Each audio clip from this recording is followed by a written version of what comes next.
Howdy class, I hope you had a good weekend. So now we are starting chapter 8 and we're finally going to be talking about chemical reactions. So I thought I'd start off with some videos of some fun reactions. Alright, so I'm going to start in the top left here. Note that we have clear solution, colorless and clear. Alright, so we're adding some of that to a beaker, or sorry, a test tube with another clear, colorless solution.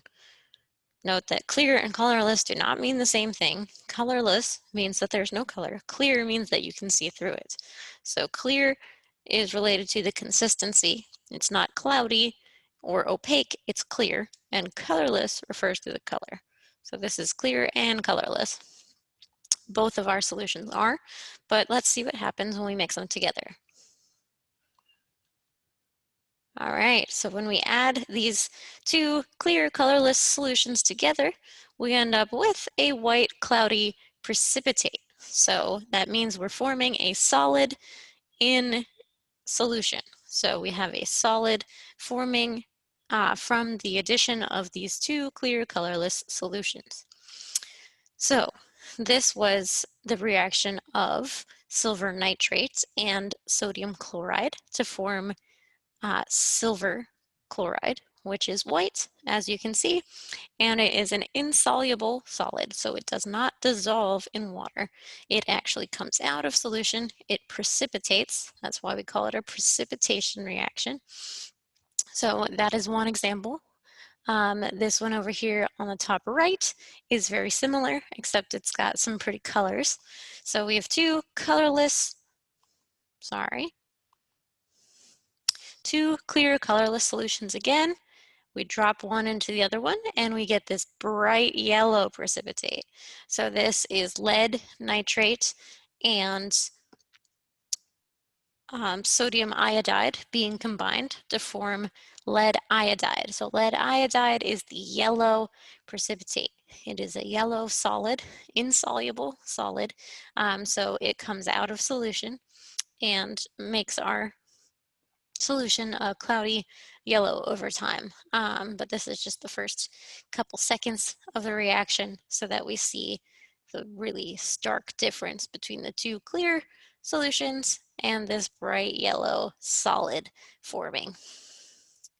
All right, down here on the bottom left, we have a really exciting reaction that I wish I could show you in person. So you see a little gummy bear here. Sorry. You see this little gummy bear. This gummy bear is composed mostly of sucrose, which is sugar. And we are going to put it into a test tube containing potassium chlorate. So that's one of our ionic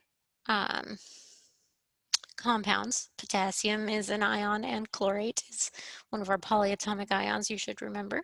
So we are going to combine sucrose and potassium chlorate, and let's see what happens. So this is a really fun one.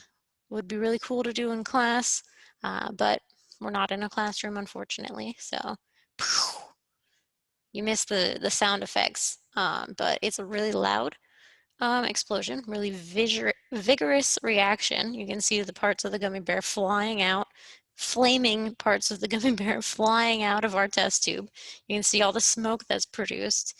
It is a very vigorous and violent reaction. We actually have to do it behind like barriers so that it's not dangerous for anybody.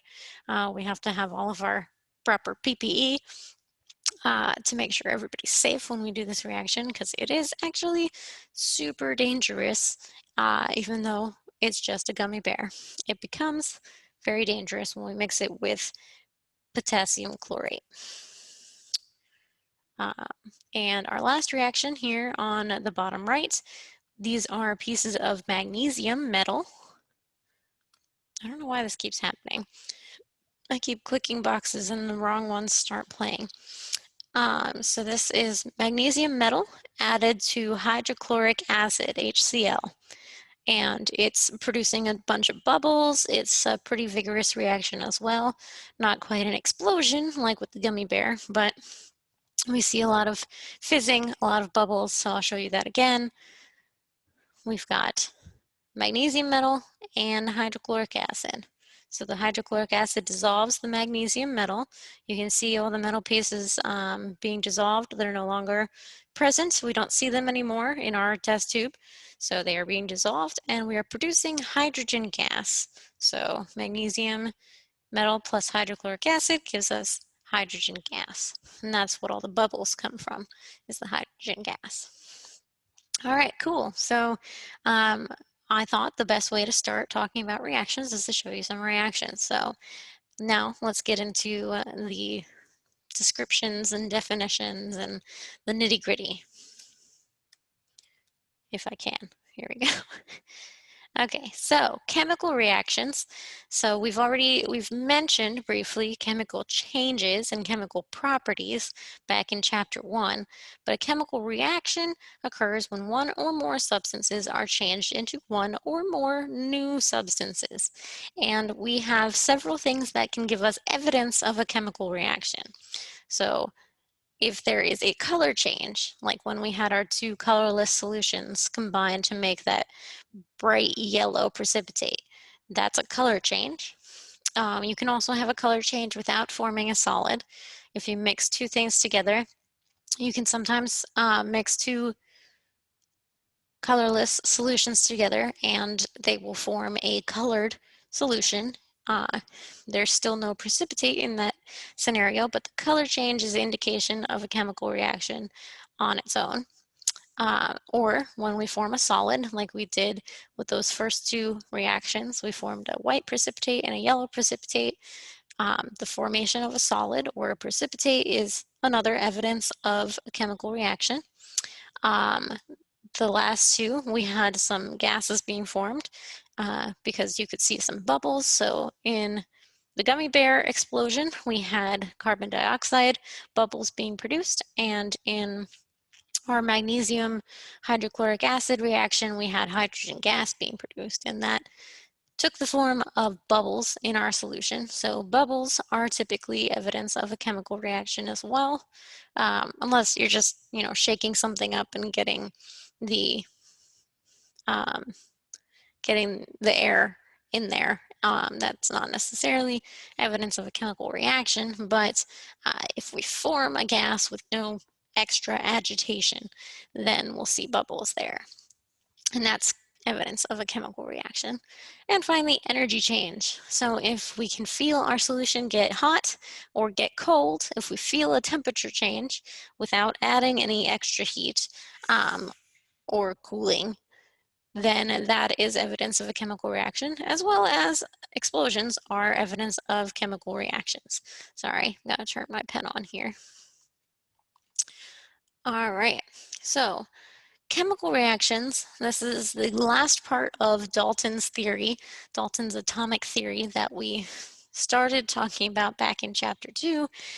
We briefly mentioned again in chapter 5, I think, and now we are finishing it up by talking about reactions. Chemical reactions involve a rearrangement of atoms. Atoms are not created or destroyed, only rearranged in a chemical reaction. We have to keep all the same number of atoms of each type on both sides of our reaction arrow, as we'll see in a little bit here. We are just rearranging what the atoms are attached to, not creating or destroying any of them. So that is the last part of Dalton's atomic theory. Alrighty. So, like I said, when we write a chemical equation, we want to have a reaction arrow. So this is where we are turning our reactants into our products. So reactants are the things that we start with, the chemicals that we start with, and products are the chemical substances that we end up with. So reactants are consumed in a reaction, and products are formed in a reaction, and they're separated by our reaction arrow. So this is always how you're going to write a chemical equation. So if someone asks you what the reactants are of a given reaction, you just look at the things on the left of the arrow. If someone asks you what the products are, you look at the things on the right of the arrow. What else do we do in our chemical equations? So the other important thing in a chemical equation is that we include the physical states of the elements or compounds. We use these parentheses, italics, symbols for solid, liquid, gas, or aqueous. So aqueous is kind of a new one for us, and that means that it's dissolved in water. So a lot of the things that we're going to see in reactions are going to be dissolved in water. So like the first reaction I showed you today with the silver nitrate and sodium chloride reacting to form silver chloride, those two solutions that we started with, the clear colorless solutions, those were aqueous solutions. They were silver nitrate molecules dissolved in water and sodium chloride molecules dissolved in water. So they were aqueous solutions. Otherwise, if it's a pure substance, it's going to be a solid, a liquid, or a gas. So this is our reaction of methane with oxygen to form carbon dioxide and water. So sometimes you'll see these reactions. Sometimes you'll see water being produced as a gas, as water vapor. Sometimes you'll see water being produced as its more natural state, which is a liquid. But we always want to put these physical states with the elements and compounds so that we know what we are reacting. Like your book says, you can read these reactions like a sentence. So if we were to read this reaction, we would say methane gas and oxygen gas combine or react to form carbon dioxide gas and water vapor. So that's how we would read this sentence. And I said methane gas, oxygen gas, carbon dioxide gas, or maybe you would say gaseous methane or gaseous oxygen, gaseous carbon dioxide if you wanted. But somehow you have to include the physical state in your reaction for it to make a lot of sense as a sentence. Note that we're using chemical formulas here, so this is why we learned all of our ionic and molecular compound formulas in Chapter 5 and for our midterm exams so that you can use them in your chemical equations. So you'll need to know those for your chemical equations. Sometimes I'll tell you about a reaction. I'll say silver nitrate reacts with sodium chloride, and I'll use the words and not the elemental or compound formulas. And you'd have to know what those compound formulas are in order to write the reaction. So that's why we learned them, because the questions can be phrased in many different ways. It can be phrased in words or in formulas. Also, you want to remember the natural forms of different elements. So diatomic gases, we talked about the diatomic gases in nature.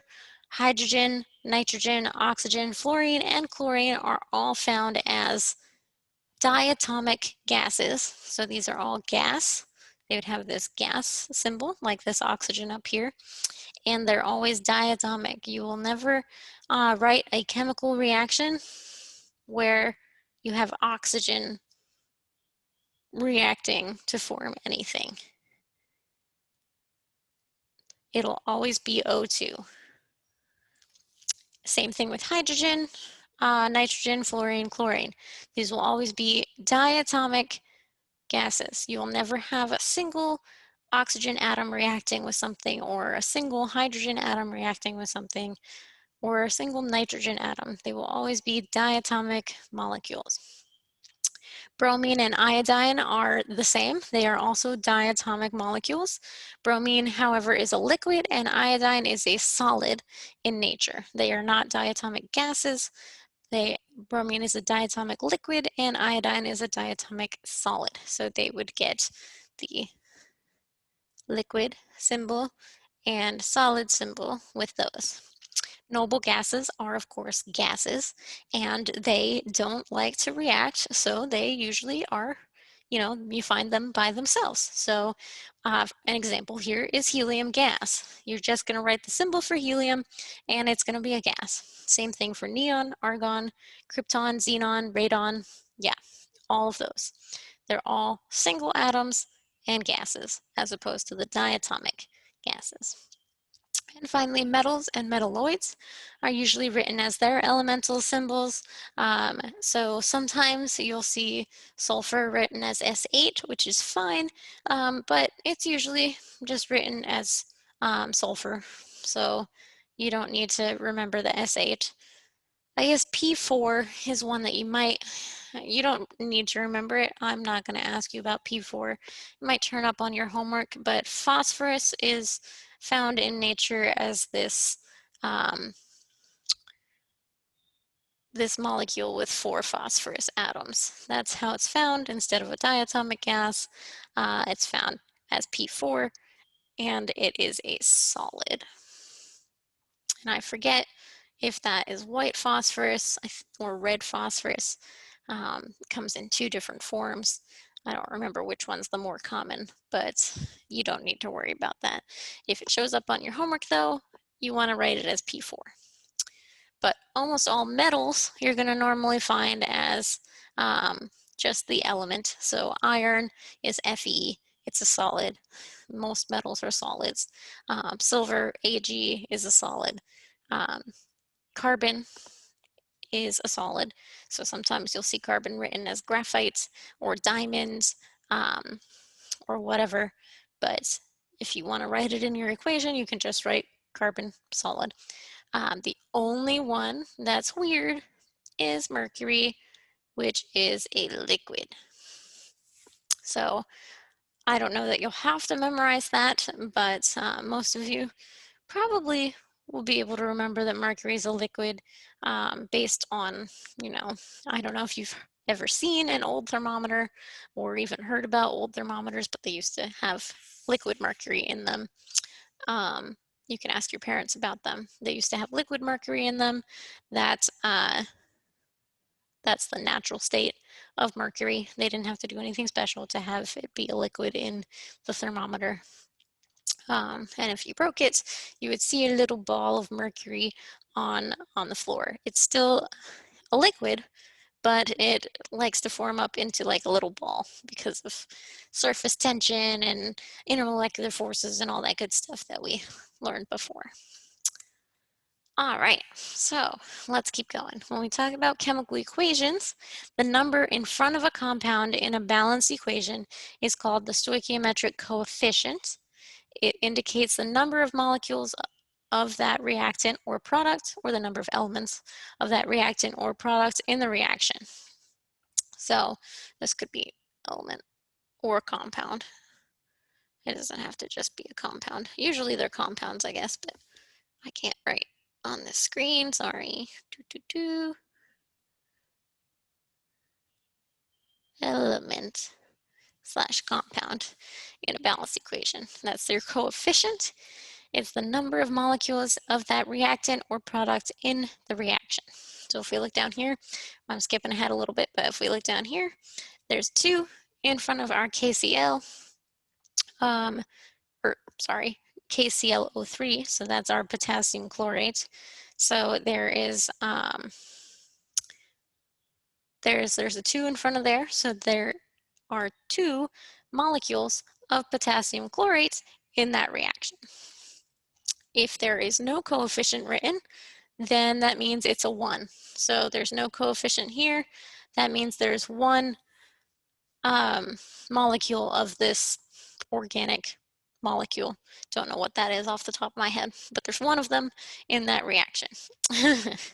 The subscript to the right of the element symbol indicates the number of atoms in the compound. You guys should know that already from chapter 5. The subscript, like this subscript down here, the 3, tells us there's 3 oxygen atoms in the chlorate ion, and consequently 3 oxygen atoms in potassium chlorate, the compound. So if we multiply the stoichiometric coefficient of the compound by the subscript for each element, again, this goes along with this too. There's no subscript of 1, as we learned in chapter 5 as well. Anyway, multiplying the stoichiometric coefficient of a compound by the subscript of the element gives the number of atoms of each element in the reaction.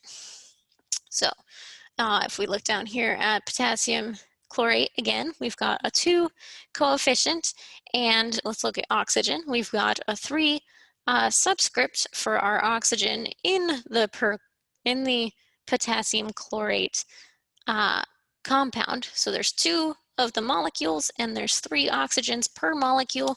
So there are 6 oxygen atoms reacting in this reaction. Boop. 6 oxygen atoms are reactants. There's no subscript for the K or the Cl, so you can assume those are 1. So there's 2 potassium ions, 2 chlorine ions, and atoms. 2 potassium atoms, 2 chlorine atoms, and 6 oxygen atoms are reacting in this reaction, and they are being rearranged to form 2 potassium chloride molecules. So that takes care of our 2 potassium atoms and our 2 chlorine atoms, and 3 oxygen gas molecules. So that takes care of our 6 oxygen atoms. So as you can see, again, we do not get rid of or add any atoms on either side. We have a balanced reaction. We have 2 potassium atoms, 2 chlorine atoms, and 6 oxygen atoms on both sides. None are lost, none are gained. They're all the same on both sides. So that's how you find out. You multiply the stoichiometric coefficient and the subscript for each element to get the number of atoms of each element in the reaction. Just a side note here that your book mentions, I'll erase this so I can talk about these equations a little bit more. Just a side note that your book mentions is chemical equations can also be used for physical changes, not necessarily chemical reactions. So as we know, when you dissolve sugar in water, that is not a reaction, that's a physical change. You're not really changing the substances, you're just mixing them together. So it's not a chemical reaction, but sometimes we still use chemical equations to describe things like dissolution, dissolving a solid. So we dissolve this solid organic compound in water and we get an aqueous compound. So take a look, note the change in physical state.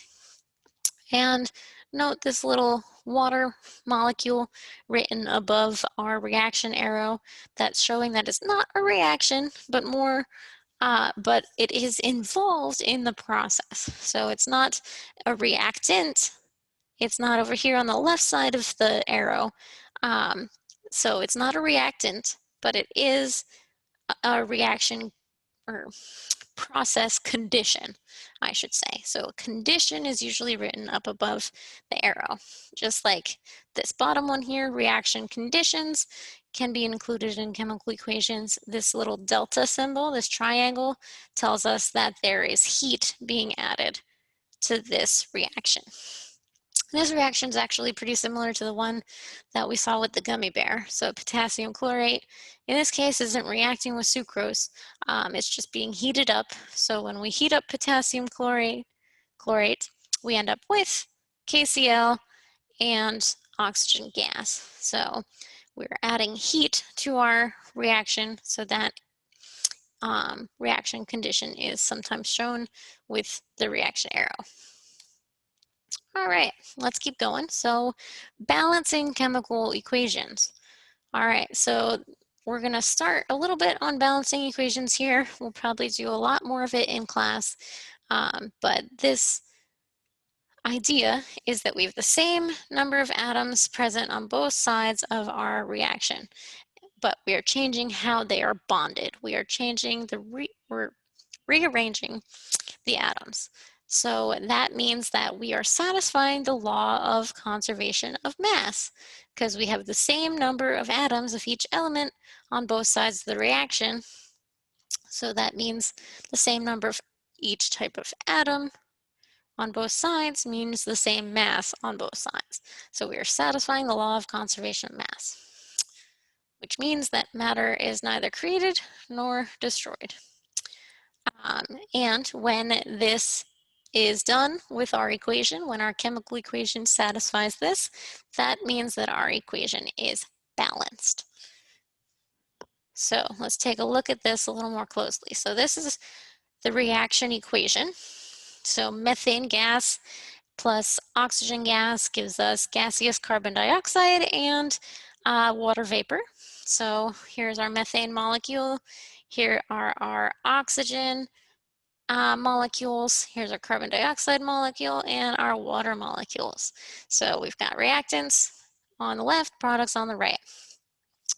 So we can count these. There's one carbon atom there and one carbon atom here. So carbons are good, check, check. Hydrogens, let's take a look at those. There's 4 hydrogens on the left and 1, 2, 3, 4 hydrogens on the right. So hydrogens are good. And let's look at oxygens. So now we've got 1, 2, 3, 4 atoms of oxygen. We've got 2 oxygen molecules, but that gives us 4 atoms of oxygen. So 2 of those atoms of oxygen end up in carbon dioxide, and the other 2 end up in the 2 water molecules. So we've got 4 on both sides. So you can note that we did not write our reaction with ones as all of our coefficients. That would not be balanced. If this 2 was not here, then we would only have 2 oxygen atoms on the left, and we would have and if this 2 is not here, then we'd have 3 oxygen atoms on the right. So we can't have 2 on the left and 3 on the right because we cannot create oxygen atoms. They have to come from somewhere, so they have to come from our reactants. So whenever methane reacts with oxygen, one methane molecule always reacts with 2 oxygen gas molecules. And when that happens, we always form 1 carbon dioxide molecule and 2 water molecules. So always, that's what we do. That's how this reaction is balanced. And just a little fun fact for you, the law of conservation of mass was discovered using combustion reactions. So that means that we burn things. So the law of conservation of mass was discovered when we burnt something. So what happened was the guy found it, don't remember his name off the top of my head, Lavoisier, I think. He put I don't even remember what it was, carbon. He put something in a box and lit it on fire and measured the mass of the box with the substance before he burnt it, and then measured the box with the substance after he burnt it, and found out that the mass was the same, which isn't what we usually see. If you were to burn something, you would get a different mass because typically the gases that are formed when you burn something, like carbon dioxide gas, when you burn something, they just escape into the atmosphere. But he was able to prove the law of conservation of mass with his closed box because the gases couldn't go anywhere. So they were still confined in the same area, so we could include their mass in our calculation. So that's a fun fact about combustion reactions. Combustion reactions are basically the combination of a substance with oxygen gas. So this methane plus oxygen gas reaction is a combustion reaction. We are burning methane in the presence of oxygen, so in air, and forming carbon dioxide and water. And that is the reaction you would have when you burn anything. It would be a reaction with oxygen. And that's what you should already know that, because you should know that fires need oxygen. So one of the ways to put out a fire is to suffocate it by smothering it with a fire blanket or a pot lid or whatever. You cut off the oxygen. That stops the reaction. stops the fire. Cool. Alrighty, so here are our tips for balancing chemical equations. We want to change the coefficients of the compounds before we change the coefficients of the elements. So you want to work with carbon dioxide before you work with oxygen gas. You should treat polyatomic ions that appear on both sides of the equation as units rather than counting them individually. So if you have carbonate ion, you don't want to count 1 carbon atom and 3 oxygen atoms. The carbonate ion is always going to stay together. It could be with a sodium ion, or it could be with a potassium ion or magnesium ion, whatever, but it's always going to stay together as a unit, so you can count the whole carbonate ion together. So however many carbonate ions you have on the left is going to be how many carbonate ions you have on the right. That's always going to be true, so you don't need to count the atoms individually. And when you're doing this, you want to count your atoms and polyatomic ions carefully and track their numbers each time you change a coefficient, kind of like I did with my check marks when we were looking at the methane gas reaction. Other things to note: only coefficients are changed when balancing equations. You never change the subscripts within a chemical formula, because that means you're changing the compound. So you're not writing the same reaction. You're not writing the same chemical equation anymore if you change the subscripts. So never ever change the subscripts, only the coefficients. And balanced chemical equations are written so that the coefficients are the lowest possible whole numbers. So that means that we want whole numbers, not partial numbers. There's an example of that in your textbook, and I'll show you one on the next slide. But let's look at this equation real quick. We've got the reaction of sodium hydroxide with we got sodium hydroxide and phosphoric acid. That's what I should have said, phosphoric acid, reacting to form sodium phosphate and water. So these are 3 aqueous. We've got 3 aqueous solutions and liquid water in this reaction. So we want to balance this reaction. So I'm going to start. We don't have any elements, so we don't have to worry about that first step. But we do have polyatomic ions, so remember, we're going to keep those together. So I'm gonna focus on phosphate here. So we have 1 phosphate ion, polyatomic ion, on both sides of the equation. So phosphate is balanced. Let's look at everything else. So we've got sodium, our sodium hydroxide, there's only 1 sodium atom, but our sodium phosphate, there's 3. So we need 3 on both sides. So I'm going to add a 3 over here. So 3, now we have 3 sodiums and 3 sodiums. Check and check. All right, now what? Let's see. So OH, so one thing that you want to note is sometimes it's nicer to write HOH for your water instead of H2O. So that helps you remember that there's a hydrogen in there and an OH. So our OH is actually still together. So OH is a polyatomic ion as well. So I'm going to just, so we've got 3 OHs on the left now because of our coefficient, and only 1 OH on the right. So I'm going to put a 3 here. So now we've got 3 H's and 3 OHs. So let's see. Now we have 3 OHs here and 3 OHs here. Cool. What about hydrogen? So we've got 3 hydrogen atoms from our subscript here in the phosphoric acid molecule. And we've got 3 hydrogens in our water molecule. So 3 of those hydrogens are attached with 3 OHs to give us 3 water molecules. So this is now balanced. It's a little harder with OH and water than it might normally be. So this is maybe a little tougher one than you'll see for a while. but this is a typical reaction that you might see in class that you need to balance. So it wasn't too hard. We only had to add 3 coefficient to our sodium hydroxide and a 3 coefficient to our water molecule. All right, so let's balance this chemical equation and um, get some practice. So note, this is a combustion reaction. We've got something reacting with oxygen.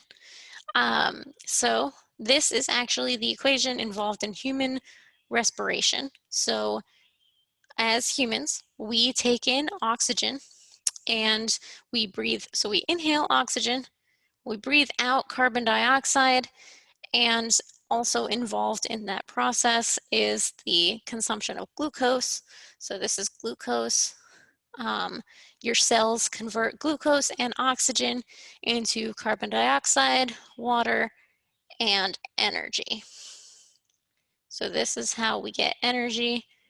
This is how we breathe. This is how life works, basically. We eat sugars and we breathe oxygen, and that gives us energy, and we breathe out carbon dioxide, and water is involved in there as well. The body needs lots of water, so it probably just gets absorbed by a different part. Anyway, I wanted to show you guys this reaction because it's very relevant to a lot of your, well, it's relevant to all of us, obviously, because we do this every day in our cells without noticing, but also relevant to you who are interested in learning more about the body and about biological processes. Anyway, so yeah, you have a combustion reaction happening in your cells all the time. So cool, right? Awesome. So we've got C6H12. I'm just going to write it down here again. O6. I'm not going to write my states, even though that's a bad habit to get into, because I just want to balance the atoms. Not really worried about the physical states in balancing my reaction. All right, so let's see. We've got 6 carbons over here. So we've got 6 carbons on the left. So I want 6 carbons on the right. So I put a 6 in front of carbon dioxide. So now we've got 6 carbons. Check, check. What about hydrogen? We've got 12 hydrogens over here. So I want a 6 here because this 6 coefficient times the 2 subscript will give us 12 hydrogens over here. And so that's good, good. And let's look at our oxygens. So oxygen, we have 6 here and 8 here. So we have 6 from our glucose molecule and 2 from our oxygen, which gives us 8 total. Okay, what do we have on the right side? We have 6 times 2. So this coefficient times that subscript gives us 12 oxygens in our carbon dioxide molecules and 6 oxygens from our water. So we've got 18 over here.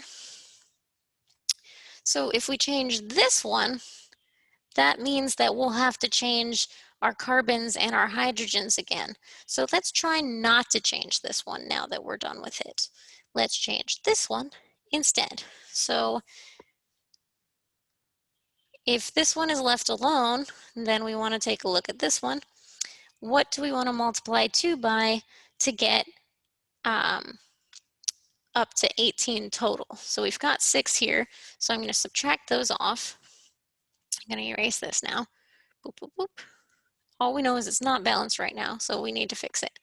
So we've got 6 already, and we want a total of 18. So 18 minus 6 gives us 12. We want 12 to come from here, so we want to multiply by 6.